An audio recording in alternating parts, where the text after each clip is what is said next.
ကျွေးမွေးမပြတ်ဆောင်ရွက်စီမံမွေခံထိုက်စေလူမြဝေ၍စောင်းလေမျိုးနွယ်ဝငါသွဲကျင့်ဖွယ်သားတို့သမီးတို့တာတမ်းပြိုင်ဆိုမယ်ကျွေးမွေးမပြတ်ဆောင်ရွက်စီမံမွေခံထိုက်စေလူမြဝေ၍စောင်းလေမျိုးနွယ်ဝန်ငါသွဲကျင့်ွယ်သားတို့သမီးတို့တာရမနေဘူးလားဘယ်ချိန်တည်းရရဘယ်ရွယ်တည်းရဘာမှမသိတဲ့အရွယ်တည်းရတာကျွတ်တို့ညာသူညာသားဘုန်းကြီးကျောင်းတဝက်နဲ့ကြီးလာတာဆိုတော့အကုန်လုံးသိတယ်ဟုတ်လားဟိုးကလေးလေးဘဝအကိုရီအမတွေကျောင်းကပြန်လာရင်ဆိုပြနာတဲ့ရနေတဲ့ဒီလင်္ကာလေးဟာတို့ပြိဿအားလုံးရပြီးသားမဟုတ်ဘူးလားအားလုံးသောတို့ဓမ္မဆွေတော်မျိုးတော်တွေလည်းငယ်စဉ်တောင်ကြီးကလေးလေးဘဝတည်းကရတာခဲ့သလိုဟောဒီမဒီကနေ့ထောက်တာဝယ်ကြီးကင်ထားတဲ့ကိုတော်လည်းဟိုးကလေးလေးကလေးကရလာတာပါပဲဒီတော့ပြိဿငယ်ငယ်လေးတဲ့ကယဉ်ဤထိတွေ့လာတဲ့လင်္ကာလေးဖြစ်တော့ဘာမှမဆန်းတယ်လို့ပဲမအောင်မေဘူးလားဦးဇင်းတို့လည်းတရားတွေဟောလိုက်မှဒီလင်္ကာကောင်းလိုက်တာလို့ဒီလင်္ကာဘသူရေးတာလဲလို့လေ့လာလိုက်တဲ့အချိန်ကျမှဟာပေါ့ပေါ့သေးသေးမဟုတ်ပါလားဆိုပြီးတော့စာတွေပြန်ကြည့်ရတာဟုတ်လားရှင်မင်းဒီအုပ်စိုးခဲ့တဲ့မင်းတို့မင်းတရားလက်ထတော်ကာလကလေးကသင်္ကစားသရောဘုရားကြီးကအာလုံသောလူငယ်လူကြီးလူရွယ်လူလက်အကုန်လုံးလိုက်နာနိုင်အောင်ဗုဒ္ဓရှင်တော်မြတ်ဟောကြားလိုက်တဲ့သုတ်တန်ကြီးတစ်ခုလုံးကိုခြုံမိငုံမိအောင်ရေးဆက်လိုက်တဲ့အခါကျတော့အဲ့ဒါကိုလူသားတိုင်းသိနေတာကသာသမီဝတ္တရား၅ပါးဟုတ်လားတကယ်တော့ပြိဿမြန်မာကဗျာမြန်မာစာလို့ထင်တော်လဲပဲဒီအချက်အားလုံးဟာမြတ်စွာဘုရားရဲ့သုတ်တန်တစ်ခုလုံးကိုသောဘုရားကြီးကယူပြီးတော့ဆက်ထားတာဒီတော့ဒီလင်္ကာဟာဘုရားဟောလားမြန်မာစာကမြန်မာစကားလားဘုရားဟောစကားဟုတ်လားဗုဒ္ဓရှင်တော်မြတ်ကိုတော်တိုင်ရှင်တို့တော်ထွက်လို့ဟောကြားခဲ့တဲ့တရားဒေသနာသင်္ကစားသောဘုရားကြီးကလူသားတိုင်းအားလုံးနားလည်အောင်ဆက်ဆိုခဲ့တဲ့အတွက်ကြောင့်မြန်မာစကားမြန်မာစာပေလို့မထင်လိုက်ပါနဲ့တဲ့ဒါဆိုရင်ဗုဒ္ဓရှင်တော်မြတ်ဘာကိုမိန့်ရင်တာလဲဟောဒီလောကကြီးထဲမှာသာသမီဖြစ်ကြတဲ့ပုဂ္ဂိုလ်တိုင်းအတွက်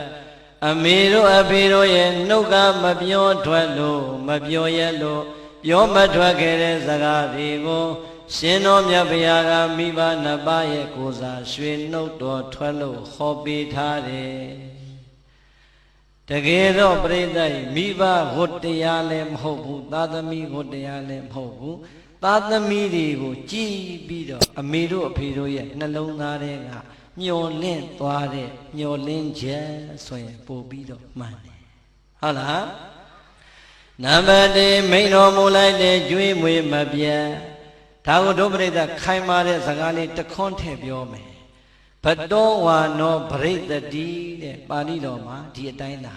အဲ့ဒီဘတောဝါနောပရိသတိဆိုတဲ့စကားလေးကိုသောဘုရားကြီးကကျွေးမွေးမပြတ်ဆိုပြီးတော့လေးလုံးနဲ့ပိုင်အောင်ဆက်ထားတာဟုတ်လားဘုန်းတော်ကြောင့်ပါသခင်ဘုရားရှင်ကိုတော်မြတ်ရဲ့ရွှေနှုတ်တော်ကစတင်ပြီးတော့မိန့်လိုက်တဲ့စကားဟေမင်းတို့ကိုမွေးပေးလိုက်တဲ့မင်းတို့ရဲ့မိဘနှစ်ပါးသည်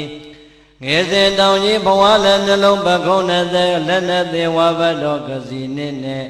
လူဖြစ်အောင်ကျွေးမွေးဆောင်ရှောက်လာတဲ့အရွယ်ကလေးကအမေရင်ဝင်ထဲမှာနှုတ်ကြိုတွေတောက်ဆိုးနေတဲ့သားငယ်သမီးငယ်ကလေးကိုကြည်ရင်းနဲ့မင်းတို့ရဲ့အမေမျက်လုံးအိမ်မှာမျောလင်းချက်တွေနဲ့အာရပါရရှင်မြူးနေခဲ့တယ်ဘယ်လိုများမျောလင်းချက်တွေထားခဲ့သလဲဆိုရင်ငါတို့သည်လောကကြီးထဲမှာအထီးကျန်တဲ့မိသားစုဘဝကလွန်မြောက်လို့လာခဲ့ပြီး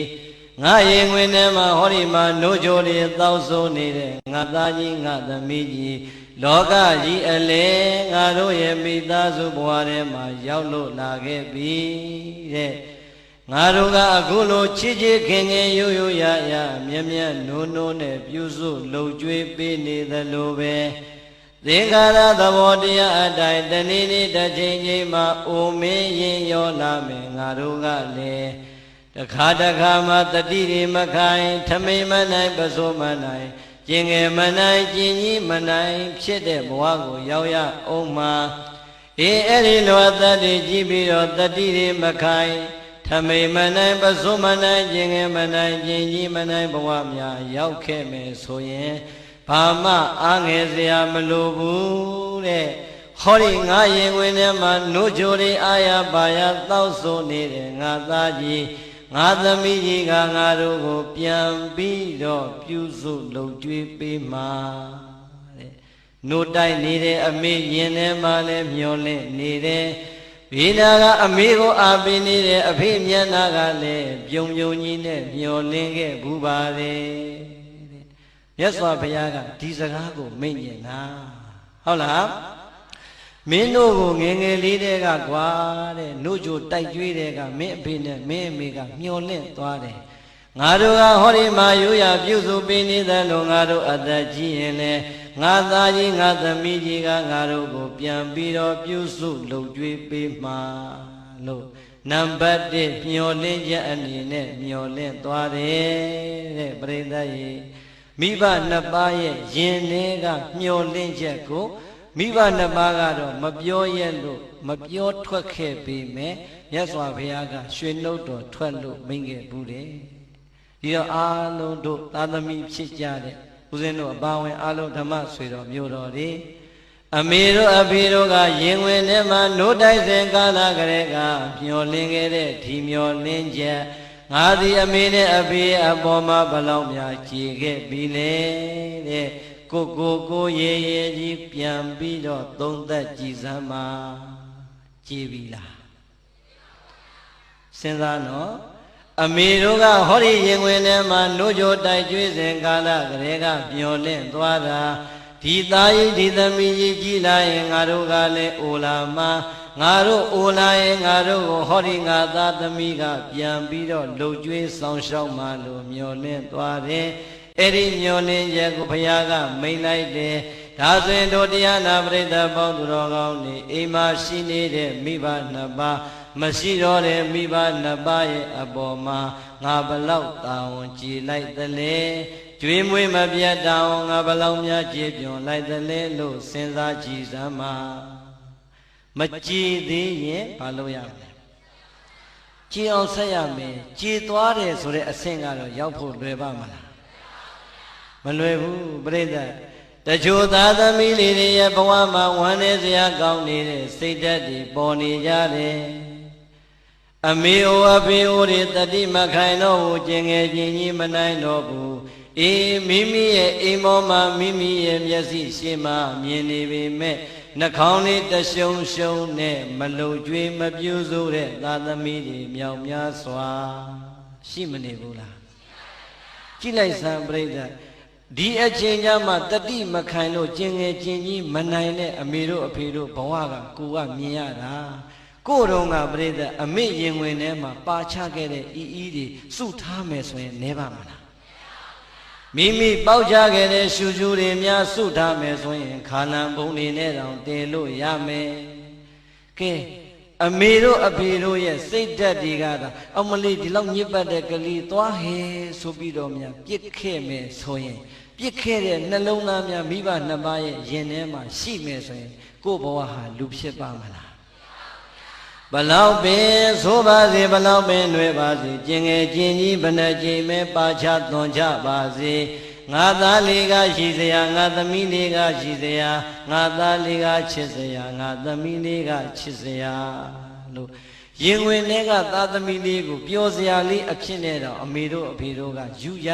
ပြီးတော့ကျွေးမွေးပေးခဲ့ရတာကိုယ်အလဲကြမှာအမေနဲ့အဖေကိုယွန်စရာဆိုပြီးနှာခေါင်းရှုပ်နေအဲ့ဒီသားသမီးအမွေခံထိုက်ပါမလားဒါဘု து စကားလဲ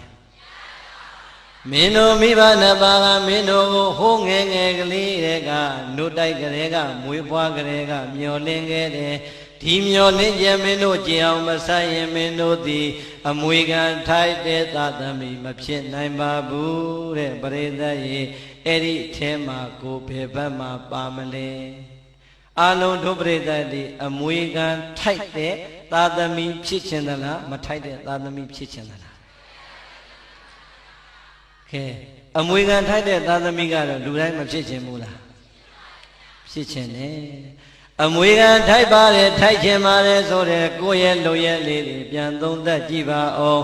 အမေနဲ့အဖေကိုဥဖြာဖြာဓမင်းပူပူဟင်ပူပူလေးကောင်းကောင်းလေးနဲ့ဘဏ္ဍခါများလှုပ်ကြွေးပြီးပြီလေကိုရတဲ့လက်ကားလေးတွေကိုရတဲ့ငွေကြီးလေးတွေနဲ့မိဘနှစ်ပါးအတွက်စေဝါကောင်းကောင်းလေးတွေဓာတ်စာကောင်းကောင်းလေးတွေနဲ့ဘဏ္ဍကြိမ်များတတိတရားနဲ့ကြော့ပြီးပြီလေ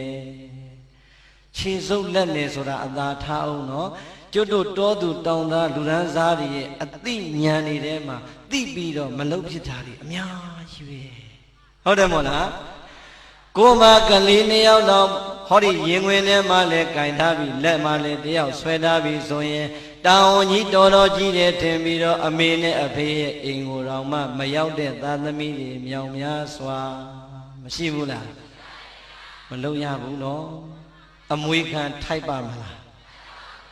ဤတော်အလုံးသောဒုဒဂရမပေါင်းသူတော်ကောင်းနေခိုးတော်ကမသိရသော၎င်းတတိမမူမိရသော၎င်းဖယားအမိန်စကားကိုမသိတဲ့အတွက်ကြောင့်သော၎င်းအမှုမဲ့အမှန်ပဲနဲ့နေခဲ့ကြပါလိမ့်မယ်ဒီကနေ့တည်သွားတဲ့အချိန်မှာပြင်လိုက်ပြီးဆိုရင်တော့သူတော်ကောင်းစည်ရင်ထဲမှာတော့ကြံအောင်မှာပါသိရင်မသိရင်သိပြီးတော့မပြင်းသူရုပ်မှာပို့ဆိုးသွားတယ်ဟုတ်တယ်မို့လားဒါကြောင့်မိမိတို့ရဲ့မိဘနှစ်ပါးသက်ရှိထင်ရှားရှိသေးတယ်ဆိုရင်တတ်နိုင်အောင်ကြိုးစားပြီးတော့ကျွေးမွေးပါတတ်နိုင်အောင်ကြိုးစားပြီးတော့ပြုစုလုပ်ကြွေးပါမိဘနှစ်ပါးရဲ့အပေါ်မှာမိမိတို့ရဲ့ယူရပေးလိုက်တဲ့ထမင်းပူပူဟင်းပူပူလေးနဲ့ခြာကျွေးလိုက်စမ်းပါမိမိတို့ရဲ့သိတတ်တဲ့အသိလိမ္မာလေးတွေနဲ့အမေတို့အဖေတို့ရဲ့နှလုံးသားကိုအေးချမ်းစေလိုက်စမ်းပါဟုတ်လားကျွေးမွေးမပြတ်ဆိုတာအဲ့ဒါပဲငါတို့ကကျွေးမွေးခဲ့သလိုပဲတဲ့ငါသားကြီးငါသမီးကြီးကြည့်ရင်လည်းငါတို့အားငယ်စရာမလိုတော့ဘူးပြုစုစောင့်ရှောက်မဲ့သူလောကကြီးမှာရလာပြီဆိုပြီးမျှော်လင့်ထားတယ်ဟုတ်လားတချို့သားသမီးလေးတွေပြောတာရှိသေးတယ်ကိုတော့တဲ့ကိုမှလည်းသားသမီးနဲ့လူမွေးစည်းဝါးကတက်နိုင်သလောက်တော့ကျွေးတာပဲတဲ့ဘယ်အချိန်တိုင်းတော့လုပ်ပေးနိုင်မလဲတဲ့ကဲအဲ့ဒါမျိုးတော့မကြဘူးလားစဉ်းစားကြည့်စမ်းကျုပ်တို့ခမည်းတော်အမေရိကကျုပ်တို့ကိုတက်နိုင်သလောက်ရွေးပြီးမွေးလာတာဟုတ်ရဲ့လားအာရရှိလို့မွေးလာတာဟုတ်ရဲ့လားတက်နိုင်အောင်ကြိုးစားပြီးတော့မွေးလာတာမိုးဘလောက်ခေါင်ခေါင်သီးနှံနေဘလောက်ပဲမရပါစေအမေရင်ဝင်တွေကမွေးလာမဲ့ကိုဝန်လေးကိုတော့အမေကယူရလို့ပေးနေတာပါပဲကိုအလဲကြမှာတတ်နိုင်သလောက်တော့လှုပ်ကြွေးတာပဲဆိုတော့ကိုပါဇက်ကထွက်တဲ့စကားကြီးကအရန်အောက်တန်းကြမနေဘူးလားမပြောပါနဲ့ပြောလည်းမပြောပါနဲ့အဲ့ဒီစိတ်ဓာတ်တွေလည်းမရှိပါနဲ့အမေနဲ့အဖေကိုယူရလိုက်စမ်းမှာပြုစုလိုက်စမ်းမှာလှုပ်ကြွေးလိုက်စမ်းမှာအဲ့ဒါဆိုရင်မိဘနှစ်ပါးရဲ့နှလုံးသားမှာလည်းငြိမ်းချမ်းလိမ့်မယ်ကိုယ့်ရဲ့ဘဝမှာလည်းဖရာသာဓုခေါ်ခံရတဲ့ပုဂ္ဂိုလ်ဖြစ်သွားလိမ့်မယ်ဒီဘဝမှာလည်းជីវတိုးတက်လိမ့်မယ်ဘဝသန္တရာမှာလည်းအစဉ်မြင့်တဲ့သူဂတိဘဝကိုရောက်ရလိမ့်မယ်အကောင်းကြီးဖြစ်လာမှာပါဟုတ်လားဒီတော့နံပါတ်1အမွေခံထိုက်ဖို့ဆိုရင်မိဘကိုဘာလုပ်ရမလဲပြုစုလုပ်ကြွေးရမယ်ဒါဆိုရင်နံပါတ်1အပိုက်ကဘာတဲ့လဲဆောင်ရွက်စီမံနဲ့ဟောဒီငါတို့ရဲ့ရေဝင်ထဲမှာနှုတ်ကြိုတွေတောက်ဆုံနေတဲ့ငါသားငါသမီးကြီးတပြေးတပြေးနဲ့လူလုံးလူပန်းကြီးကြီးလာမှာဘဝမှာပညာရေးနဲ့ပဲစီးပွားရေးနဲ့ပဲဒီကူးဝင်လာတဲ့အခါရောက်ရင်ငါတို့လုံနေတဲ့ငါတို့ရဲ့လူမှုရေးတာဝန်တွေစီဝါရေးတာဝန်တွေပညာရေးတာဝန်တွေဘာသာရေးတာဝန်တွေကိုပခုံးပြောင်းပြီးတော့ငါတို့ကိုကူညီစောင့်ရှောက်ပေးမှာလို့မိဘနှစ်ပါးရဲ့ယင်ထဲကနံပါတ်1မျောလင်းချက်ပေါ်လာပြန်ပြီတဲ့ဟ ဟုတ်လားမင်းတို့ရဲ့မိဘနှစ်ပါးကမင်းတို့ကိုဒုတိယမျောလင်းကြံနဲ့မျောလင်းသွားပြန်လေဖယားမိန်တော်မူလိုက်တယ်အဲ့ဒါပါလေဆိုရင်မင်းတို့အသက်ကြီးလာရင်လူလားပြောက်လာရင်သူတို့မလုံနိုင်တဲ့လူမှုရေးစီးပွားရေးပညာရေးဘာသာရေးတာဝန်တွေကိုမင်းတို့ကသူတို့ကိုယ်စားပခုံးပြောင်းပြီးတော့ဆောင်ရွက်ပေးမှလို့မျောလင့်ထားတယ်အေးအမေတို့အဖေတို့မျောလင့်လိုက်တယ်အဲ့ဒီမျောလင့်ခြင်းနံပါတ်2ကိုရောမင်းတို့ဘလောက်ဖြည့်ပြီးကြပြီလေဘုရားကမေးလိုက်ဒုပရိသတ်ဘလို့ပြန်ဖြည့်မလဲအေးပြန်မဖြည့်ရဘူးလို့မှားလိုက်လားဖြည့်စရာစကားမရှိဘူးမို့လားစဉ်းစားနော်ပရိသတ်ဟောဒီထဲမှာဝန်ထမ်းတွေရဲ့သာသမီတွေပါမယ်ဟောဒီထဲမှာလယ်သမားတွေရဲ့သာသမီတွေပါမယ်ဟောဒီထဲမှာဂုံတွေရဲ့သာသမီတွေပါမယ်မပါဘူးလားအိမ်ကအဖေတရွေးညီထမ်းပြီးတော့60ကျော်အရွယ်အထိလှုပ်ကြွေးရတာမြင်နေရအောင်မယ်အိမ်ကအဖေအစိုးရကပင်စင်ယူပြီးတာတောင်မှရက်သေးရွာတယ်ရှောက်ပြီးတော့ရှာရတာတွေ့ရအောင်မယ်မတွေ့ရဘူးလားစဉ်းစားကြည့်စမ်းပြောနေတာကထေရဝါဒဗုဒ္ဓဘာသာဗုဒ္ဓရဲ့အဆုံးအမကိုထေရဝါဒလမ်းစဉ်အတိုင်းခံယူနေတဲ့နိုင်ငံကြီးလည်းပြောရဲ့ကဲပရိသတ်ဒီမြန်မာနိုင်ငံကနေ international တစ်ခုတစ်ကမ္ဘာလုံးကိုပတ်ကြည့်လိုက်စမ်းဝန်ထမ်းတစ်ယောက်ဟာအသက်ဘယ်လောက်မှပင်စင်ပေးလဲ60မြန်မာနိုင်ငံတနိုင်ငံနဲ့ဟုတ်ရဲ့လားနိုင်ငံတကာမှာဒီအတိုင်းပဲဒီတော့ပြိဿဝန်ထမ်းတစ်ယောက်ဟာအသက်60မှာပင်စင်ယူရတယ်တဲ့ဘာကြောင့်ပင်စင်ယူရတာလဲဟောဗျာမကွေးမျိုးလောက်လှတာမရှိပါဘူးပြုံးမပြပါနဲ့ပြောပြရင်တော်ပါပြီဟမ်ပရိသတ်မျက်စိတွေမုံလာပြီနားတွေထိုင်လာပြီခါးတွေကိုင်းလာပြီလက်တွေမတန်တော့ဘူးအရင်စကားနဲ့ရှင်းအောင်ပြောရင်ဟေးမင်းမျက်စိမုံပြီနားထိုင်ပြီခါးကိုင်းနေမင်းလက်တွေတုံနေပြီမင်းမလုံနဲ့ကွာအိမ်ပြန်ပင်စင်ယူလိုက်တော့လို့ပြောတာနဲ့မတူဘူးလားတတိတွေကလည်းမေးလျော့လာပြီခန္ဓာကိုယ်ကြီးကလည်းမတန်ဆွမ်းတော့ဘူးခေါင်းပေါ်ကိုကြည့်လိုက်ပြန်တော့လေသပင်တွေကဖြူနေပြီဒါကြောင့်မင်းပင်စင်ယူတော့တဲ့ဟုတ်လားအဲ့တော့60ပြည့်ရင်ပင်စင်ပေးတာကတော့နိုင်ငံတကာရဲ့စီကံဖြစ်တဲ့အတွက်ကိုယ်အိမ်ကအဖေဝန်ထမ်းဆိုရင်အသက်ဘယ်လောက်မှပင်စင်ရမှာ60နော်ဒါဆိုရင်အသက်60ရွယ်မှာတတိတွေချွတ်ချော်လာပြီခါးတွေကိုင်းလာပြီနားတွေထိုင်းလာပြီဆံတွေဖြူလာပြီမျက်လုံးတွေကမုံလာပြီလက်ချေတွေမတန်တော့တဲ့အတွက်ကြောင့်ပင်စင်ပေးလိုက်ပါပြီတဲ့နိုင်ငံတော်ကတော့ပင်စင်ပေးလိုက်ပါပြီအိမ်ပေါ်ရောက်လာတဲ့ကိုယ့်အဖေနဲ့ကိုယ့်အမေသားသမီးတွေကပင်စင်ပေးပြီးပြီလားစဉ်းစားနော်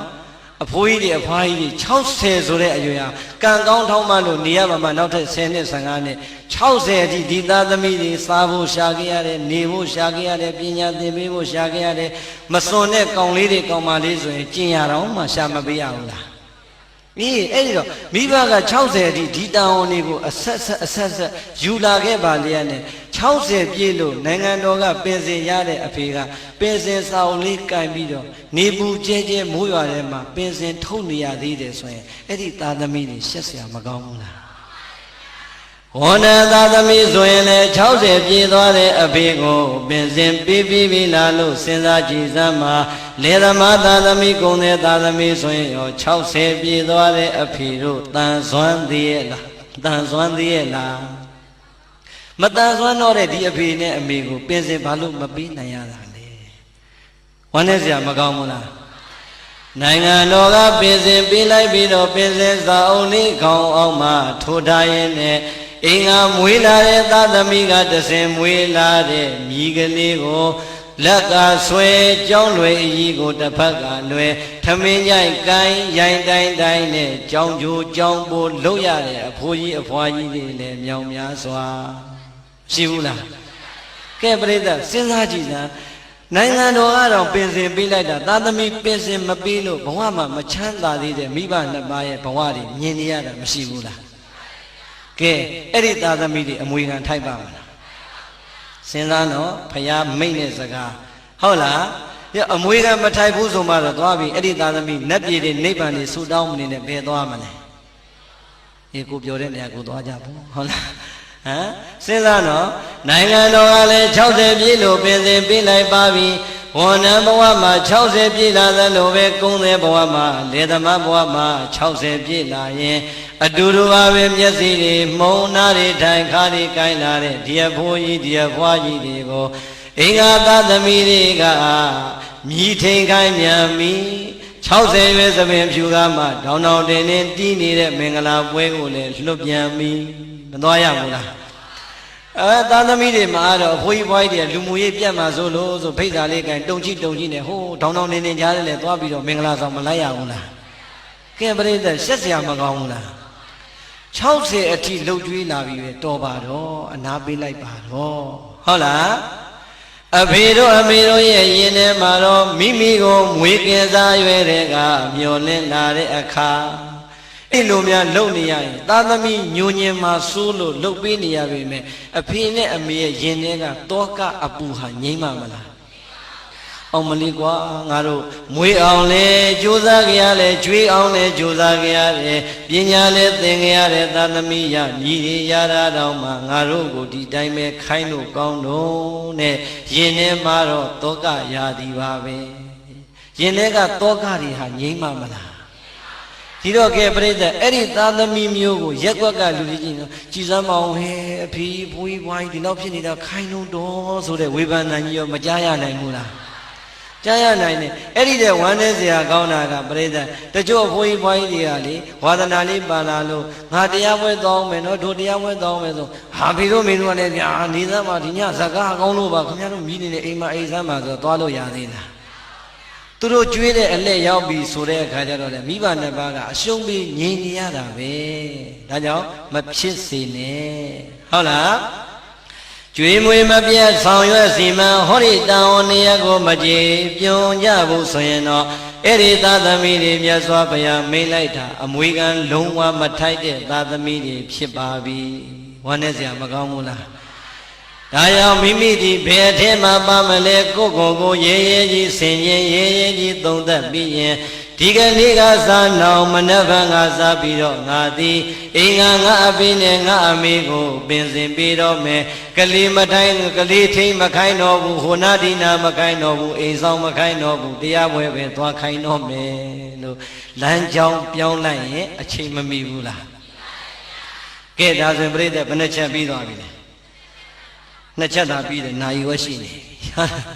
ကျွေးမွေးမပြတ်ဆောင်ရွက်စီမံမွေခံထိုက်စေပြိဿဆိုကြည်စမ်းပါတယ်လေ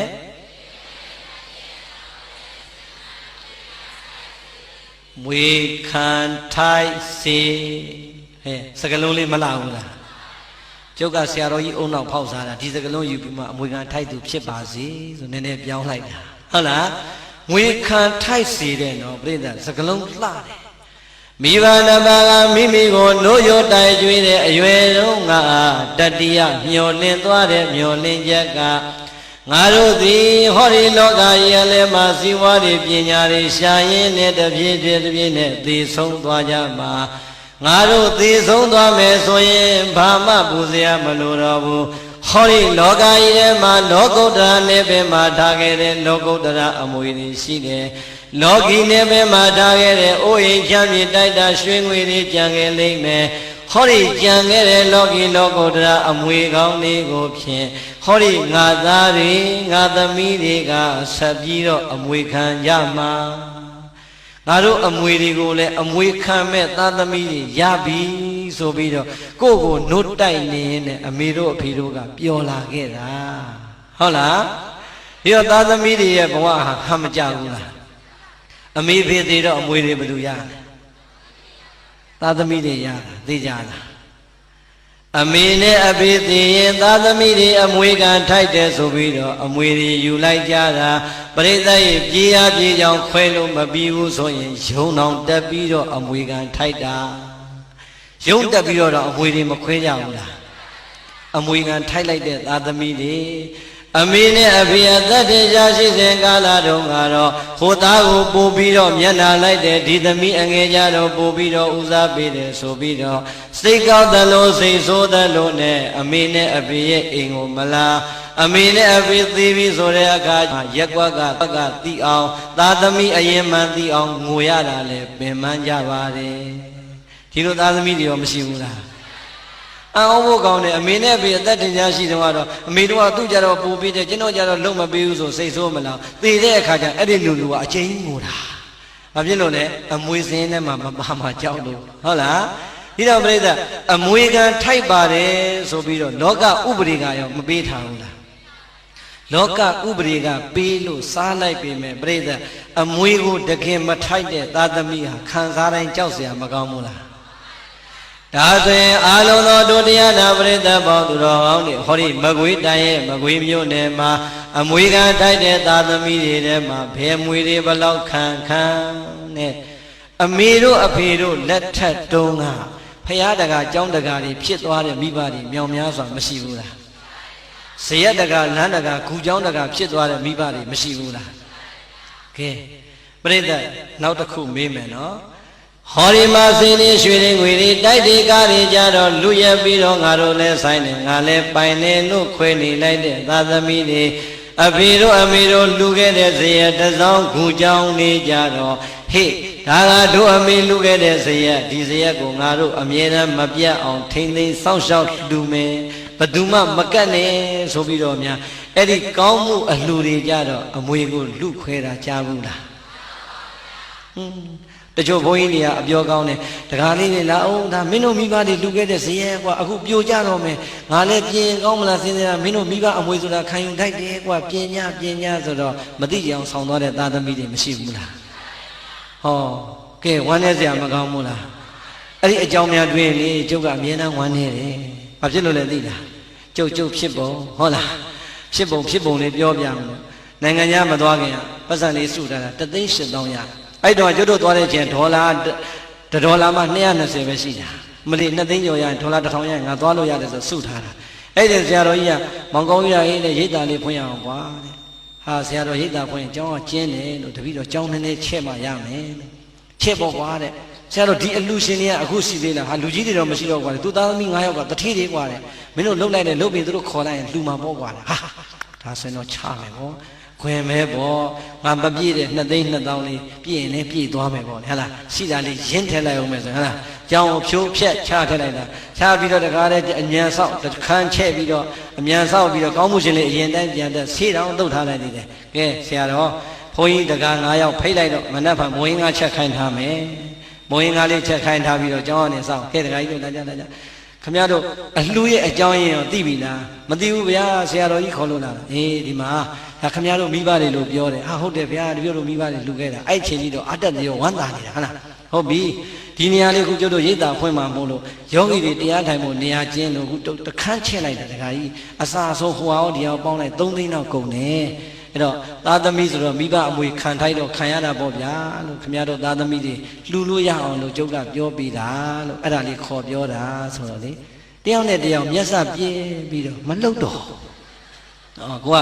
ကဒီလူတွေစိန်နေရှူတွေတွဲလဲနဲ့ဒီလောက်လာကြအေးစစ်ပါလို့ကံကောင်းလို့များ3သိန်းကျော်လို့ရင်ငါမျက်အောင်မှာနော်လား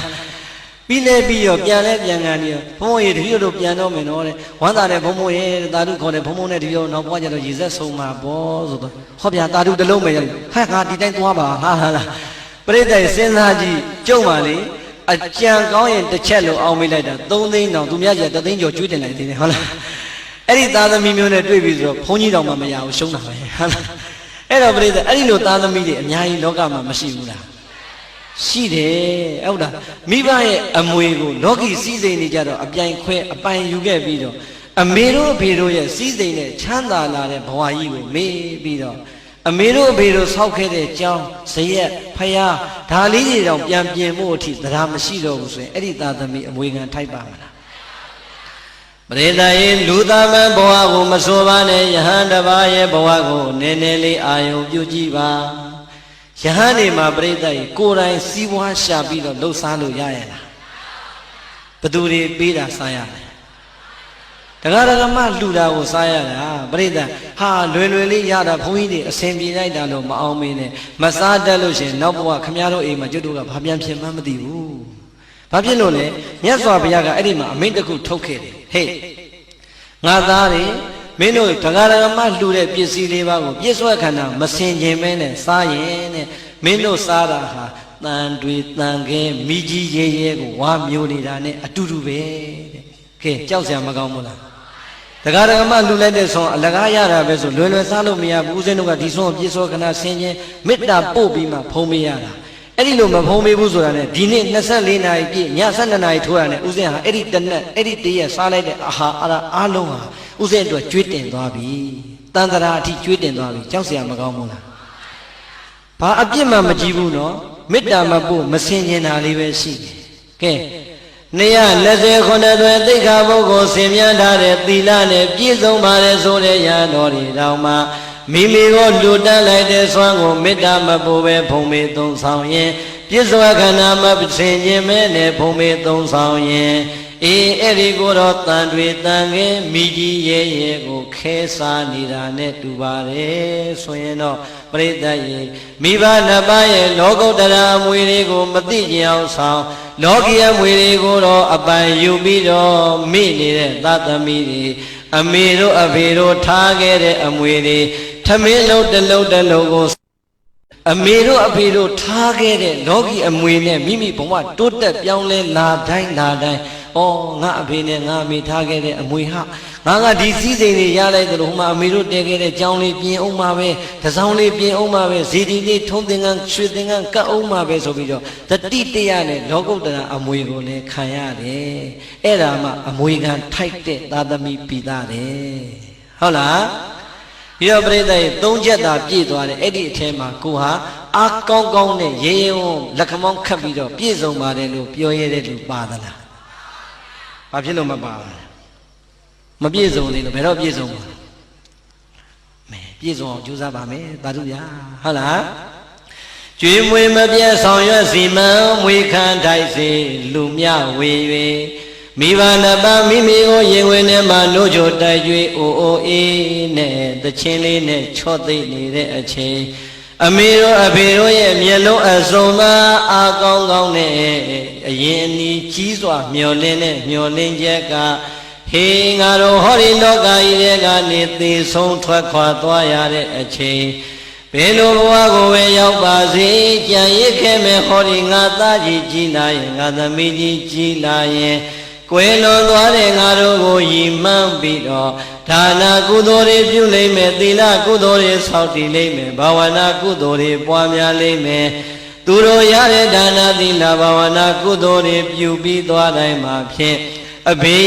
အမြယူတော်မူပါအမေအမြယူတော်မူပါလို့ငါတို့ကိုအမြပေးဝေလိမ့်မယ်ဟောမျောနေကြဟာပြိတ္တသေသွားတဲ့ဘဝအထိမမျောနေဘူးလားလူသားတယောက်ဒီဘဝကနေပြုတ်သွားပြီးသေဆုံးသွားပြီဆိုရင်ပြိတ္တဂတိ၅ပါးရှိတယ်လူဖြစ်ရင်ဖြစ်မဖြစ်ရင်နတ်ဖြစ်အဲ့ဒီကောင်းတဲ့နတ်ဘဝမဖြစ်ဘူးဆိုရင်ငရဲဖြစ်မဖြစ်ရင်တိရစ္ဆာန်ဖြစ်ကဲငရဲနဲ့တိရစ္ဆာန်ဖြစ်သွားရင်လည်းသာဓုမခေါ်နိုင်တော့ဘူးလူနဲ့နတ်ဖြစ်သွားရင်လည်းကောင်းတဲ့ဘဝရောက်သွားလို့သာဓုမခေါ်နိုင်တော့အဲ့ဒီမှာဝမ်းနည်းစရာကောင်းတာကသေဂာနီးဆဲဆဲလေးမှာသာသမီဆွေမျိုးပစ္စည်းဥစ္စာအရာရာတစ်ခုခုကိုနှောင်ဖွဲပြီးတော့တန်ရောစင်နဲ့တည်သွားရင်မကျွတ်လွတ်တဲ့ပြိတ္တာကြီးဆိုပြီးတော့ကိုယ်အနီးနားမှာပြန်ဖြစ်တတ်တယ်ဟုတ်လားဒီတော့တန်ရောစင်တမြင်နဲ့မကျွတ်မလွတ်တဲ့ပြိတ္တာကြီးဘဝများအမေနဲ့အဖေအကယ်၍များရောက်ခဲ့မယ်ဆိုရင်မသေးခင်ကိုယ်ကိုနှိုးကြတိုက်ကြွေးတဲ့လူမမဲအရွယ်လေးတွေကမျောလင်းထားတဲ့အတိုင်းငါသားလေးကဘယ်အချိန်များအမြဝေမလဲငါသမီးလေးကဘယ်အချိန်မှအမြဝေမလဲလို့အမေတို့အဖေတို့များတမလွန်ဘဝပြိတ္တာကြီးဘဝကစောင့်မျှော်နေကြမယ်ဆိုရင်ကဲသားသမီးကအမေနဲ့အဖေသေသွားပြီဘာမှမဆိုင်တော့ဘူးဆိုပြစ်မြန်ထားရင်ဝမ်းနည်းစရာမကောင်းဘူးလားမမြင်ရတဲ့အမေတို့အဖေတို့ရဲ့ဘဝကိုမမြင်ရတဲ့မျက်ရည်တွေကဒုက္ခပေးနေလိမ့်မယ်ဩငါတို့မျောလင်းချက်ကြီးစွာနဲ့မွေးခဲ့လိုက်ရတာငါတို့သားသမီးတွေကငါတို့သေသွားတဲ့အချိန်ရောက်တာတောင်မှငါတို့ကိုယဉ်မှန်းပြီးတော့ကောင်းမှုကုသိုလ်လေးမပြုကြပါလားလို့တမလွန်ဘဝကများအဖေနဲ့အမေမျက်ရည်ဆက်လက်နဲ့ကြာရအောင်မယ်ဆိုရင်ဝမ်းနည်းစရာမကောင်းဘူးလား ရောအလုံးတို့တရားဓမ္မတွေဟောဒီထဲမှာအဖေနဲ့အမေနှစ်ယောက်လုံးရှိသေးတဲ့ပုဂ္ဂိုလ်တွေလည်းပါရင်ပါမယ်ဒါမှမဟုတ်ရင်အဖေသေဆုံးသွားပြီးတော့အမေသာကြံခဲ့တဲ့ပုဂ္ဂိုလ်တွေလည်းပါရင်ပါမယ်ဒါမှမဟုတ်ရင်အမေသေဆုံးပြီးတော့အဖေသာကြံခဲ့တော့တဲ့ပုဂ္ဂိုလ်တွေလည်းပါရင်ပါမယ်အေးနောက်ဆုံးမိဘနှစ်ပါးလုံးသေဆုံးသွားတဲ့ပုဂ္ဂိုလ်တွေလည်းပါနိုင်တယ်မပါနိုင်ဘူးလားဦးဇင်းတို့ဒီပင်လည်းအဖေဆုံးသွားပါပြီဟုတ်လားဒီတော့ပြောလိုတာကပြိဿကိုယ့်ကိုမျောလင့်ချက်ကြီးကြီးနဲ့စောင့်မျောနေမဲ့အဖေတို့ရဲ့မျောလင့်ချက်ကိုဒီဘဝကကိုမပေးရင်ဟိုးမမြင်ရတဲ့အဖေတို့အမေတို့ရဲ့ဘဝကြီးဟာဘလောက်ပူလောင်လိုက်မလဲဆိုတာစဉ်းစားကြည့်ရင်ကြောက်စရာမကောင်းဘူးလားဒီတော့ပြိဿကိုပြန်ပြီးတော့သုံးသပ်ကြည့်ပါငါသည်သေဆုံးသွားတဲ့အဖေတို့အမေတို့ကိုယီမှန်းပြီးတော့ဒါနသီလဘာဝနာကောင်းမှုတွေပြု၍ဘဏ္ဍခါများအမြဝေခဲ့ပြီးပြီလေဘဏ္ဍကြီးများသာဓုခေါ်အောင်စွမ်းဆောင်ခဲ့ပြီးပြီလေပြိဿရေစဉ်းစားကြည့်စမ်းပါအမတ်တမဲ့နဲ့နေနေတဲ့သားသမီးတွေအများကြီးမရှိဘူးလားရှိတယ်ဒါကြောင့်ဦးဇင်းကဒီမှာကွယ်လွန်သူမိဘအဘိုးဘွားများရည်စူးရေးဆိုတော့သိဝမ်းသာတာပဲဘာပဲပြောကိုကောင်းဖို့ပြုနိုင်လို့ပြုတဲ့အချိန်မှာအခုဦးဝင်းနိုင်တို့ဒေါ်ကြီးကြီးမေတို့တတိတရားနဲ့မိဘနှစ်ပါးကိုရည်စူးလိုက်တယ်ဆိုရင်ကျန်တဲ့သားသမီးတွေလည်းဒီတိုင်းပဲဖြစ်ရမယ်ဟုတ်လားဦးဇင်းတို့ဘုန်းကြီးဆိုပေမဲ့အမှတ်တမဲ့မနေဘူးနေတိုင်းပြေးရွတ်တယ်ပဋ္ဌာန်းရွတ်တယ်တရားထိုင်တယ်ဘုရားဝပန်းတောက်တော်ရည်တွေနဲ့ကပ်ပြီးတိုင်းည12နာရီမထိုးခင်17နာရီခွဲလောက်ရောက်ပြီဆိုတာနဲ့အဖေကိုတခြားခေါ်ဖိတ်အမြတန်းနေပြေးဝေးနေတိုင်းပဲလုပ်ရပါတယ်ဘာဖြစ်လို့လဲအဖေမျောလင့်နေမယ်ဆိုတာကိုယ်တိုင်လည်းသိနေတဲ့အတွက်ကြောင့်ဒီမျောလင့်ချက်ဟာတရက်မဟုတ်တရက်တနေ့မဟုတ်တနေ့အဖေမျောတဲ့အချိန်နဲ့ကိုပေးတဲ့အချိန်မြန်တိုက်ဆိုင်သွားရင်အဖေဟာအာရပါရသာဓုခေါ်ကျွတ်တန်းဝင်မှာပဲဆိုတဲ့အသိစိတ်ဟာအမြဲတမ်းနှိုးဆော်နေလို့ပါဟုတ်လားဒီတော့အာလုံသောဒုဒကဓမ္မပေါင်းသူတော်ကောင်းနေအမေနဲ့အဖေကိုတကယ်ချစ်တဲ့တကယ်မြတ်နိုးတဲ့တကယ်တန်ဖိုးထားဆုံးမကြတယ်ဆိုရင်ကွယ်လွန်သွားတဲ့မိဘနှစ်ပါးကိုဘဝမှာခြားသွားပြီဆိုပြီးတော့ပြင်ပထားပါနဲ့အမေတို့အဖေတို့မျောလင်းသွားတဲ့မျောလင်းချက်နံပါတ်၄ကအမြတ်တမ်းပေးဝေဖို့ကြံပါသေးတယ်ဟုတ်လားပြောငါကောင်းမှုတွေဘလောက်အမြဝေပေးပြီလေလို့စဉ်းစားဖို့လိုပါတယ်မဝေရသေးရင်ဘာလုပ်မလဲဝေရမယ်ပြိဿအလှကြီးကိုစီတီးဖြောတိလှူနေမှာမဟုတ်ဘူးနေ့စဉ်မိမိရဲ့ဘဝထဲမှာပဲဆွမ်းလေးကပ်ပန်းလေးကပ်ရေချမ်းလေးကပ်အိမ်မှာဆွမ်းကန်ကြွတဲ့ဘုန်းကြီးလေးပဲဆွမ်းရင်တစ်ခွက်ဆွမ်းလေးတစ်ဆွမ်းလောင်းပြီးတော့အဖေနဲ့အမေကိုအမြဝေရင်မရဘူးလားရတာပဲသို့တော်ပြိဿအလွန်လွယ်တဲ့အလုပ်ဖြစ်ပါလျက်ကနေအတော်မေ့နေတဲ့သားသမီးတွေအများကြီးမရှိဘူးလားရှိတယ်ဒါဆိုရင်အဲ့ဒီသားသမီးတွေအမွေခံထိုက်ပါမလားပရိသတ်ရေကိုပြန်ပြီးတော့သုံးသပ်ကြည့်စမ်းမှာငါဒီအမွေခံထိုက်တဲ့သားသမီးဖြစ်နေသလားအမွေခံမထိုက်တဲ့သားသမီးဖြစ်နေသလားစဉ်းစားကြည့်ရဲကြီးစဉ်းစားပြီးရင်မြန်ကြီးပြင်လိုက်အချိန်မမီဘူးလားမိပါသေးတယ်ဟုတ်လားဒါဆိုရင်စောင့်နေမျိုးနွယ်ဝန်ငါသွဲပြင့်မွယ်သားတို့တာအမေတို့အဖေတို့ရဲ့နောက်ဆုံးမျောလင်းချက်ကလည်းအံ့ဩလောက်အောင်ကိုချီးမွမ်းလောက်ပါတယ်ဟုတ်လားလောကကြီးထဲမှာကိုမရှိတော့ဘူးပြိတ္တဖြစ်ချင်ရဖြစ်ဆိုပြီးတော့များမေတို့ဖေတို့လောကကြီးထဲကထွက်ခွာသွားတာဟုတ်ရလားစဉ်းစားကြည့်လားငါတို့အမျိုးကဘုရားတရားသံဃာယရဏမြတ်သုံးပါးတဲ့ကံရဲ့အကျိုးကိုပြတ်သားစွာယုံကြည်ကြတဲ့ဗုဒ္ဓဘာသာမျိုးနွယ်စုတွေဖြစ်တယ်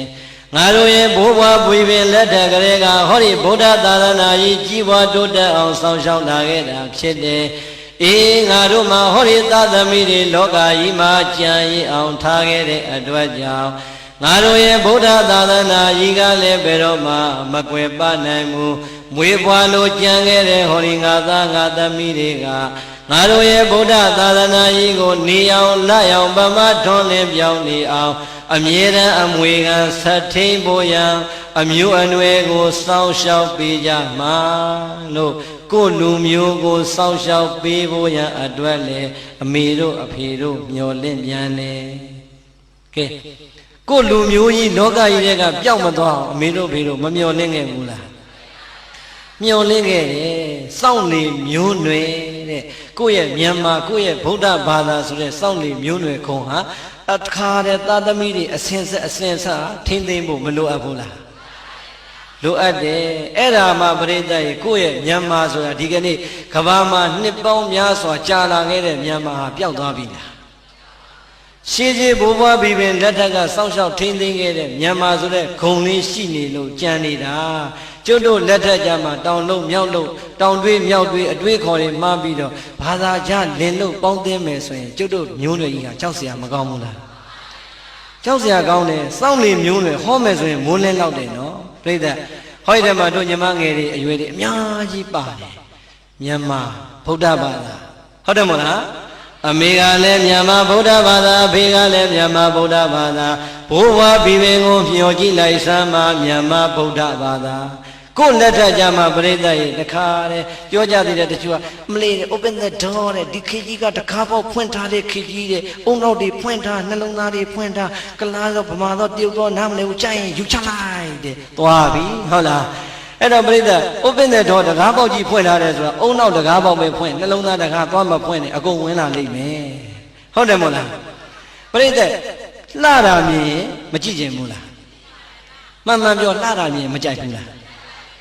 ကြိုက်ပြီးရင်ပရိသတ်အဲ့ဒီဟာနှလုံးသားကကြိုက်တာအုံနောက်ကနေပြီးတော့စဉ်းစားမယ်လှကျင်သလောက်လှကြိုက်ကျင်သလောက်ကြိုက်ဟေးဟေးဟေးငါကမြန်မာရွှေမြန်မာရွှေဗုဒ္ဓဘာသာသူကဘာကောင်းကြီးလဲသွားခဲတော့အဲ့လိုအုံနောက်ကလိုက်နေရမယ်လှတာမြင်နေတာကြိုက်မယ်ဆိုရင်ပရိသတ်ကျွတ်တို့ဗမာဘုန်းကြီးတွေမြန်မာနိုင်ငံပြန်လာစရာအကြောင်းရှိပါမလားဘာကြီးတာလဲဟမ်ရှိတာကျုပ်ပြောတယ်ကျွတ်တို့လည်းပုထုဇဉ်ပဲလှတာမြင်မမြင်ဘူးလားပိတ်ထားလို့ရပါမလားဟာကွာလေးတောင်နေသေးတယ်ကွာချောလိုက်တာကွာပြောတယ်မပြောဘူးလားပြောတယ်သို့တော့ချောကျင်သလောက်ချောပါစေကွာငါ219သွဲသိက္ခာဖုတ်တာတဲ့ဖုန်ကြီးပဲကွာဆိုပြီးဘာမှမတတ်နိုင်တော့ဟုတ်တယ်မလားပရိသတ်အတိနဲ့တတိခံစားချက်နဲ့အုံနောက်တွဲပြီးတော့အမြဲတမ်းထားဘယ်တော့မှမမားဘူးဟုတ်လားအဲ့ဒီလိုမှမဟုတ်ဘဲနဲ့ပရိသတ်ကိုနာကတ်လာသမျှတော့ okay ပြီထင်ပြီးတော့ပါသွားမယ်ဆိုရင်ပရိသတ်သင်္ကန်းတော်မှတစားစီပဲ့ထွက်သွားအောင်ဟုတ်တယ်မလားအဲ့တော့ပြောလို့တာကကိုဟာမြန်မာဆိုတဲ့အသည့်ငါမြန်မာရဲ့အမျိုးအနွယ်ကိုစောင့်ထွင်းရမယ်ဆိုတဲ့သတိတာရှိပရိသတ်လှကျင်တဲ့လောက်လှကိုနှလုံးသားကိုထိခိုက်ပါမလားအခုတော့ပရိသတ်ရေကျွတ်တို့ရွှေမြန်မာတွေကရွှေမြန်မာနဲ့တော့ပြောနေတာပါတခါရွှေရတဖြည်းဖြည်းနဲ့ပေးရကြလာဟိုစိကရက်ဘူးတွေကလရွှေလောက်အစင်းကြံတော့တယ်ဟုတ်လားအဲ့ဒါမျိုးလည်းမဖြစ်စေနဲ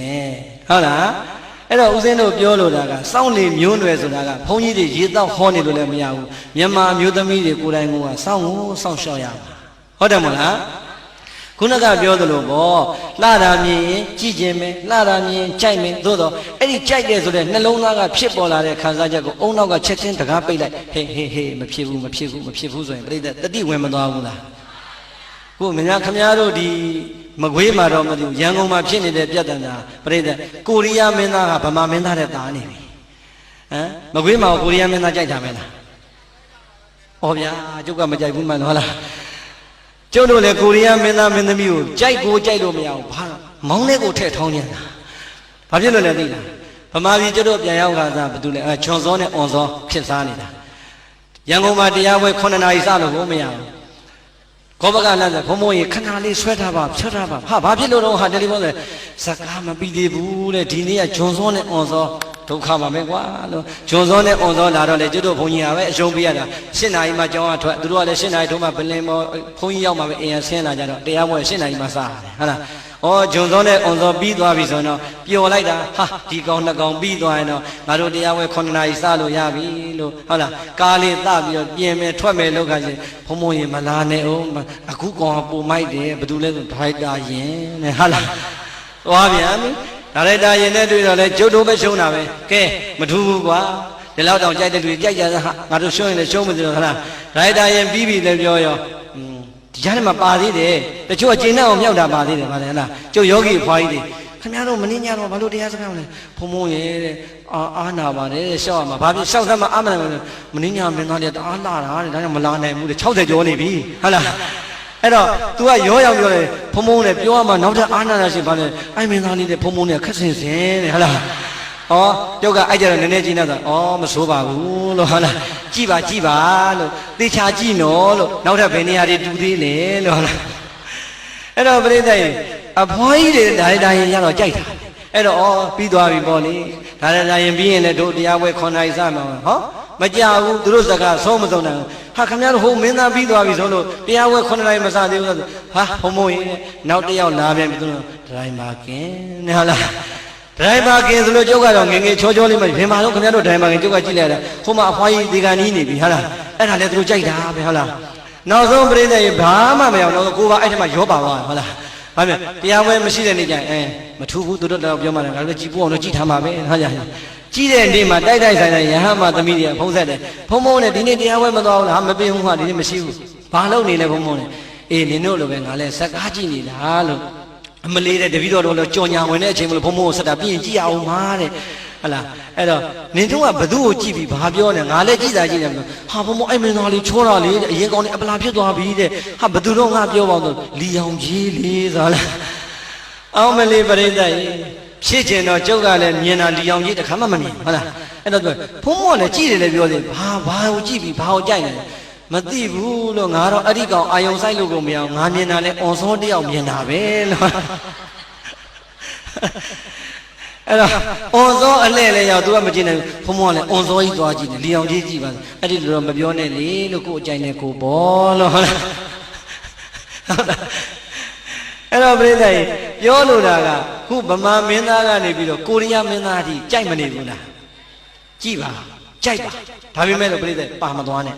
ပြဿနာမရှိဘူးဟုတ်တယ်မဟုတ်လားအဲ့ဒါပြောချင်တာပဲစောင့်နေမျိုးနွယ်ဆိုတာအဲ့ဒါပဲပုရုဇဉ်သဘာဝရလှတာမြင်ကြိုက်ခြင်းပဲကြည့်ခြင်းပဲကောင်းတဲ့အတန်လေးကြားရင်ခဏခဏကြားခြင်းပဲသို့တော်ပြိဿစဉ်းစားလိုက်ပေါ့ကိုကစောင့်နေမျိုးနွယ်ဩငါမြန်မာဗုဒ္ဓဘာသာငါတို့ကကိုအမျိုးကိုအနွယ်ကိုဘာသာသာသနာကိုစောင့်ရှောက်ထိန်းသိမ်းမှတို့ရဲ့ဘာသာသာသနာလူမျိုးကကဘာတည်သိမ်းတီးနေမှာပေါ့ဆိုတဲ့တတိလေးနဲ့သာနေရင်အမေတို့အဖေတို့ရဲ့မျောလင်းချက်ကိုလည်းဖြည့်ရရောက်တယ်ဖရာစကားကိုလည်းနားထောင်ရရောက်တယ်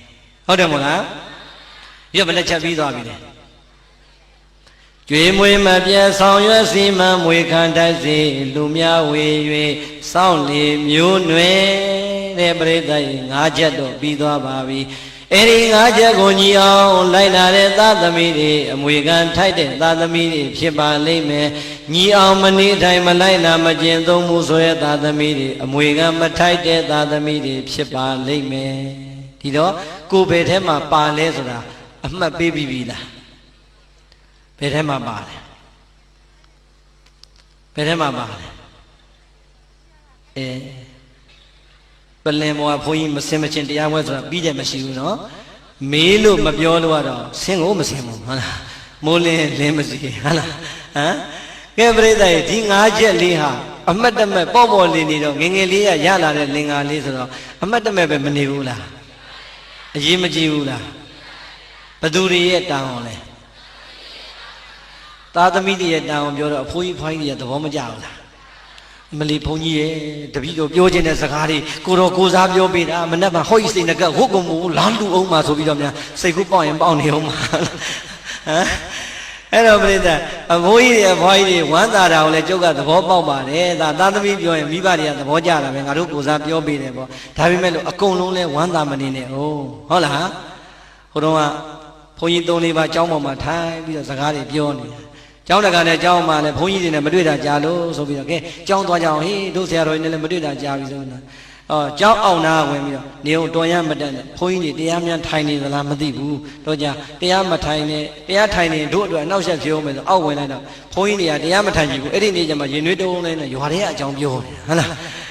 အဲ့တော့တအိမ်မိတအိမ်ဘသူအရင်ဘသူကတော့ကွာဘလို့ကွာဘသူကဘာဘသူနဲ့ဘသူနဲ့ကဘာဖြစ်နေတာနဲ့ပြောနေတော့ကျောင်းတကာကြီးကမျက်နာလေးပြက်လာပြီးတော့ဒကမာကြီးကိုလက်ကုပ်တယ်မိမတို့ပြန်ကြရအောင်တဲ့ဟုတ်လားအဲ့တော့ဒကမာကြီးကဟင်ရှင်ယူနေတာဘုန်းကြီးနဲ့တွေ့ဖို့လာတာဘုန်းကြီးနဲ့မှမတွေ့ရတယ်ဘာကိစ္စပြန်ပါလဲအားလိုက်တာမိမရ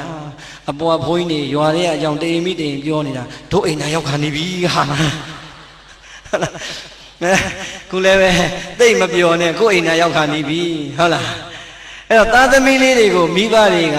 ကဒီလိုမျောလင့်သွားတာကိုအားလုံးကသတ်မှတ်လိုက်တော့သားသမီးဝတ္တရားဆိုပြီးတော့မပြောဘူးလားမှန်ပါတယ်သားသမီးတို့ရဲ့ဝတ္တရားဆိုရင်လေဒီစကားကမှန်တဲ့စကားပါပဲအေးမိဘနှစ်ပါးရဲ့ယင်တွေကအသေးတွေကမျောလင့်ချက်၅မျိုးဆိုရင်လေအလွန်ကိုမှန်တဲ့စကားပါပဲဟုတ်လား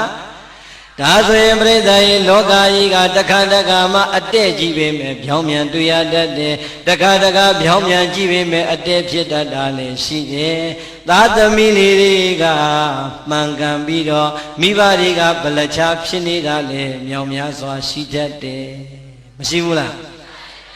ရံပွဲစတော့မယ်ဟုတ်လားအဲ့တော့ပြိဿတချို့မိသားစုဘဝတွေမှာကျတို့ရွာတွေမှာလည်းရှိတယ်မြို့တွေမှာလည်းရှိတယ်သားလေးတွေသမီးလေးတွေကဘုန်းကြီးတွေနဲ့ရင်းနှီးအောင်ပေါင်းတခါတည်းဘာသာရေးစာပေတွေလိုက်စားစာအုပ်စာပေတွေဖတ်ပြီးတဲ့အခါကျတော့အသင်းအဖွဲ့လေးတွေဖွဲ့ဟုတ်လားဘာသာတရားနဲ့ယဉ်ကျေးမှုလုပ်ငန်းလေးတွေလုပ်နေပြီမဲ့အိမ်ကမိဘနှစ်ပါးကတောင်ပြောမြောက်ပြောနဲ့ပေကက်ကက်နေတဲ့မိဘနှစ်ပါးရောမရှိဘူးလား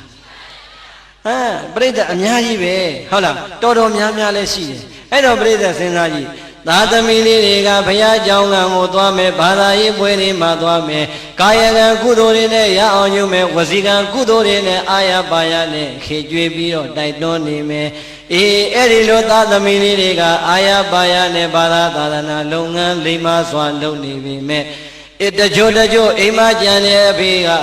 တဏီကိုမိုးလင်းကမိုးချုပ်ပါလုံးမမလုံးလက်ဖက်ရည်ဆိုင်မှာထိုင်တီဗီကလာတဲ့ဘောလုံးပွဲကိုပြိဿရေလောင်းလို့မနိုင်တာတစ်မျိုးလောင်းလို့နိုင်တာတစ်မျိုးအကုန်လုံးအချိန်ကံပေးပေးတေးတေးနေတဲ့အဖေကြီးတွေလည်းရှိတတ်ပါတယ်မရှိဘူးလားတချို့အမေတွေပိုးဆိုးသေးတယ်ထမင်းကစောင်းတင်အတက်မဝဲဘူးတခါတည်းတရင်ဝင်ထွက်တယ်နံပါတ်ရှာနေတဲ့အမေတွေအများကြီးပဲမရှိဘူးလားသားသမီးကဘုရားကျောင်းကရောက်နေပဲအိမ်ကအမေကမနဲ့9 နာရီထမင်းမချက်ရဘူးဘာဖြစ်လို့မနဲ့ထမင်းစားခဏအတွက်နံပါတ်ရှာလို့ကောင်းတော့ရှိတယ်ဟုတ်လားအဲ့ဒီလိုမိဘတွေရောမရှိဘူးလားအဲ့တော့ပြိဿအဲ့ဒီလိုမိဘတွေရှိနေတဲ့အခါကျတော့မိဘတွေရဲ့နှလုံးသားမှာတကယ်တော့ကောက်ချက်ချလိုက်ရင်တရားတရားမရှိလို့ပဲဟုတ်လားဖယားကိုမယုံကြည်တာတရားကင်းလို့တရားကိုမယုံကြည်တာတရားကင်းလို့သံဃာကိုမယုံကြည်တာတရားကင်းလို့မိမိပြုလုပ်လိုက်တဲ့ကောင်းမှုကံသည်ကောင်းကျိုးကိုပေးမယ်မကောင်းတဲ့အကုသိုလ်ကံသည်မကောင်းကျိုးကိုပေးမယ်လို့ယုံကြည်မှုမရှိသေးတာသည်တရားမရှိလို့တဲ့တရားမရှိတဲ့မိဘနှစ်ပါးကဘာသာတရားကိုဥပေက္ခပြုနေပေမဲ့သားသမီးလေးတွေကဘာသာတရားနဲ့အလွန်ကိုနီးကပ်နေတတ်တယ်ဒီတော့အဲ့ဒီလိုသားသမီးနဲ့မိဘကြားမှာပြဿနာဘယ်ကစလဲဆိုရင်အဲ့ဒီကကြတော့ပြောင်းမြန်သားသမီးကအဖေနဲ့အမေကိုအားမလို့အားမရဖြစ်ရတာရောမရှိဘူးလားအဲ့တော့အားမလို့အားမရဖြစ်ရင်းကနေသားသမီးလေးရပြန်ဟာဘီတို့မိတို့ကလည်းဗျာဘုန်းကြီးတွေကနေအစုံကလာပြီးတရားဟောတာခင်ဗျားတို့ကဒီတရားပွဲလေးတော့သွားမနာကြဘူးလားပထမတော့ပြပြသားသားပြောတယ်နောက်ကြတော့တော့ကွာပြောမနေချင်ဘူးဘာဖြစ်မဲ့ဟာကြီးတွေလည်းမသိပါဘူးဆိုပြီးတော့ပြိဿဝစီကံနဲ့လည်းပြမမိတတ်တယ်ဟုတ်လားဒါကြောင့်အဲဒီလိုမိဘနဲ့များနေရတဲ့သားသမီးတွေပါခဲ့ရင်အဖေနဲ့အမေဘာကြီးပဲဖြစ်နေပါစေကာယကံနဲ့လည်းမပြင်းမပါနဲ့ဝစီကံနဲ့လည်းမပြောဆုံးမပြင်းမပါနဲ့မနောကံနဲ့လည်းမပြင်းမပါနဲ့မိဘနှစ်ပါးကလည်းသားသမီးလေးတွေရဲ့နှုတ်ဖျားမှာသားသမီးလေးတွေရဲ့လက်မှာသားသမီးလေးတွေရဲ့စိတ်မှာအကုသိုလ်ကာယကံဝစီကံမနောကံတွေမလွန်ကျူးမိအောင်ပြုပြင်ပေးလိုက်ပါဟုတ်လားသားသမီးဟာသားသမီးပဲမိဘဟာမိဘပဲမိဘမကောင်းရင်မကောင်းတဲ့အကုသိုလ်ကသူ့ပဲအကျိုးပေးမှာသားသမီးကမကောင်းတဲ့မိဘကိုသွားစော်ကားရင်စော်ကားခွင့်ရှိသလားမရှိဘူးအဲ့တော့ညီငယ်ညီမငယ်တွေကိုမှားလိုက်မယ်အဲ့ဒီလိုမိဘနှစ်ပါးလေဖရာတရားသံဃာယန္နာမြတ်သုံးပါးကိုဘာမှမယိုသေးမကိုင်းဆိုင်ဘူးဆိုရင်စိတ်လည်းမကောင်းမဖြစ်နဲ့အားလည်းမငယ်နဲ့ဝမ်းသာလိုက်စမ်းငါကံကောင်းတဲ့သားသမီးတစ်ယောက်ပဲလို့အဲ့ဒီလိုဝမ်းသာလိုက်ပါဘာကြောင့်ကံကောင်းတဲ့သားသမီးဖြစ်ရတာလဲတကယ်လို့သာမိဘနှစ်ပါးကသာဘုရားတရားသံဃာယန္နာမြတ်သုံးပါးနဲ့အမြဲတမ်းကုသိုလ်ရအောင်နေကိုကဘာမှပြုတ်ခွင့်တော့မှရနိုင်မှာမဟုတ်ဘူးဟုတ်လားဒါကြောင့်မိဘနှစ်ပါးရဲ့နိုဘိုးနဲ့ချွေဘိုးကိုကြည့်အောင်ဆက်တဲ့ဤကိုမြတ်စွာဘုရားကမိန့်တော်မူထားပါတယ်ကျွတ်တို့ငယ်ငယ်ကပြောဘူးတယ်မို့လားဟေးမိဘကျေးဇူးဆက်နော်မင်းတို့မိဘကျေးဇူးဆိုတာဘုရားတော်မှာနှုတ်တလုံးမှုပဲကြည်တယ်ဆိုတာမပြောဘူးလားဟုတ်သလားဘာလို့မဟုတ်တာလဲ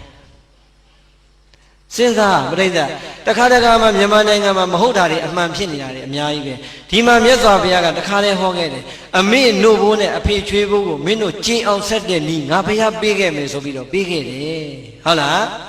ဒါကြောင့်ခုနကတို့တရားနာပြိဿပေါင်းသူတော်ကောင်းတွေကိုတာသမီတွေကမိဘပြုရမယ်ဤဘယ်နှနည်းပေးခဲ့ပြီလဲ5နည်းဆိုတော့ပြိဿလက်ချိုးလိုက်ဘယ်နှချောင်းပဲရမလဲလက်ကဘယ်နှချောင်းရှိလဲ တို့ပရိသတ်ကိုဒီနေရာကနေ1000တန်က1ရွက်900တန်က1ရွက်2ရွက်ထောင်ပြမယ်ဘယ်အရွက်ယူမလဲလို့မင်းဘာပြောမလဲဩ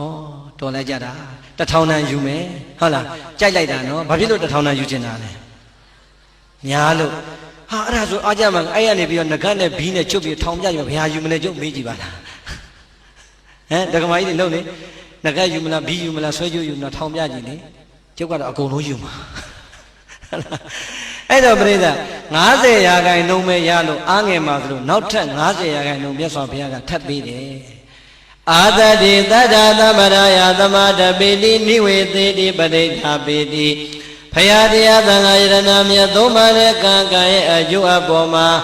ယုံကြည်မှုတရားတရားမရှိသေးတဲ့မိဘနှစ်ပါးရဲ့နှလုံးသားကိုတရားတရားတွေတည်အောင်တရားတရားတွေခိုင်အောင်တရားတရားတွေမြဲအောင်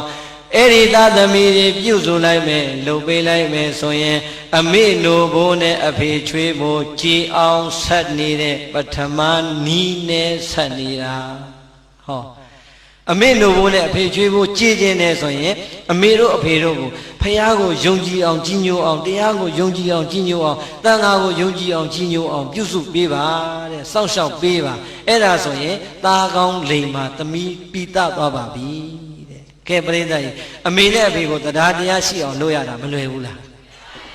လွယ်လွယ်လေးပဲပရိသတ်ကြီးလူတယောက်ဟာမိုက်နေတယ်ဆိုတာလည်းအမြဲတမ်းမရှိဘူးလိမ်မာနေတယ်ဆိုတာလည်းအမြဲတမ်းမရှိဘူးဟုတ်တယ်မဟုတ်လားအဲ့တော့မတိသေးလို့မကြည်ညိုတာရှိမယ်လေးလေးနက်နက်မတိသေးတဲ့မိဘနှစ်ပါးကိုလေးလေးနက်နက်သိအောင်တရားတွေဖွင့်ပြီးတရားဝဲတွေကျင့်ပါပြီးဟုတ်တယ်မဟုတ်လားတရားစာပေတွေများများလေးဝယ်ဖတ်ပြီးအဲ့ဒါဆိုရင်မိဘနှစ်ပါးရဲ့စိတ်တွေကတရားဘက်ကိုရိုင်းလာမှာပဲ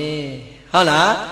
ဒါကြောင့်လူမှုကရုဏာသင်ညီငယ်ညီမငယ်တွေကတော့အမှန်တော်တော်ဟုတ်တာသူတို့ကအကုန်ဘက်ပေါင်းစုံတဲ့ကိုမကွေးမျိုးကြီးကိုကောင်းကျိုးပြုနေတာဟုတ်လား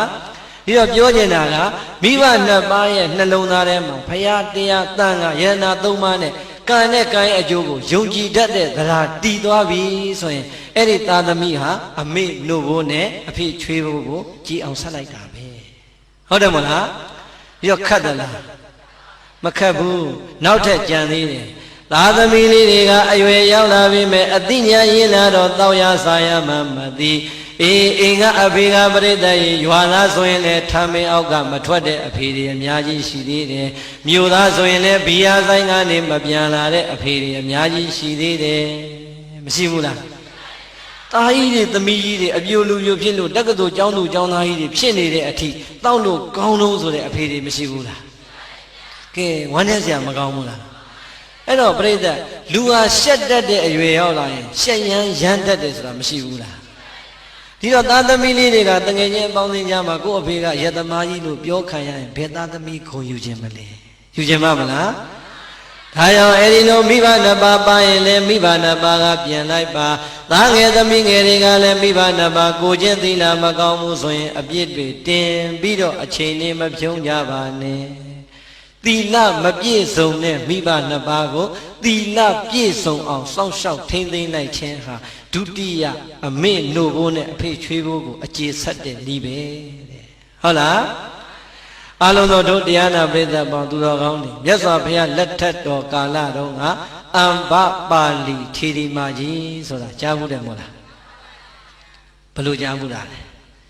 မကွေးသူလားဟမ်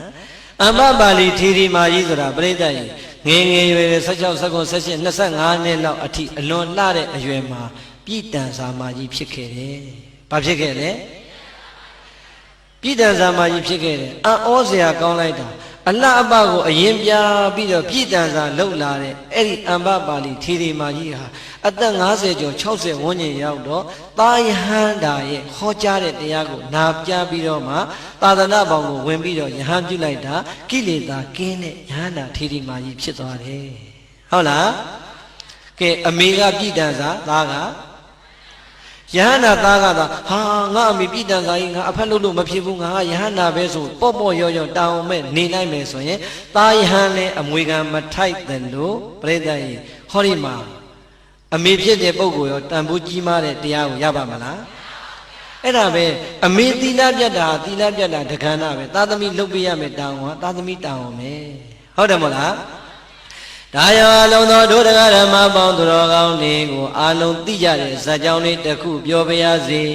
အရှင်သာရိပုတ္တရာကြီးဆိုတာဒုပရိသတ်ကြားဘူးတယ်မို့လားဟောကြားဘူးမှဖြစ်မှာမို့အဲ့ဒါမှမကြားဘူးလေမေဇိမကိုကြီးဆိုတိမဟုတ်တိမမဟုတ်တော့